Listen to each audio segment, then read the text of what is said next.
ডাল ভেজানো বা বাটার ঝামেলা ছাড়াই আজকে বানাবো একদম ফুলকো ফুলকো কচুরি, তাও একদম দোকানের মতো। গোটা জিরে, গোটা ধনে, শুকনো লঙ্কা, গরম মশলাকে শুকনো খোলায় একটু নাড়াচাড়া করে গুঁড়িয়ে রেখে দেবো। এখন ময়দাটা মেখে নেব। তার জন্য ময়দাতে দিয়েছি পরিমাণ মতো নুন, চিনি, সাদা তেল, সামান্য একটু হিং দিয়েছি আর দিয়েছি কালো জিরে। ভালো করে মেখে নিয়ে ঢাকা দিয়ে রেখে দেবো কিছুক্ষণ। এখন আর কচুরি খাওয়ার জন্য দোকানে যেতে হবে না, খুব সহজে বাড়িতেই বানিয়ে নিতে পারবে। ভিডিওটা ভালো লাগলে অবশ্যই একটা লাইক করো, চ্যানেলটাকে সাবস্ক্রাইব করে পাশে থেকো।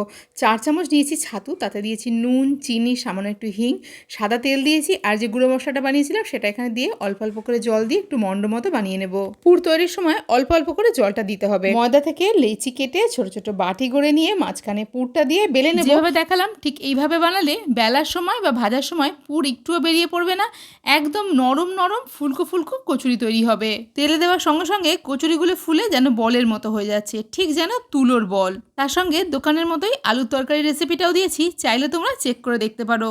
দোকানের মতো হিঙের কচুরি আর তরকারি কিন্তু একদম রেডি।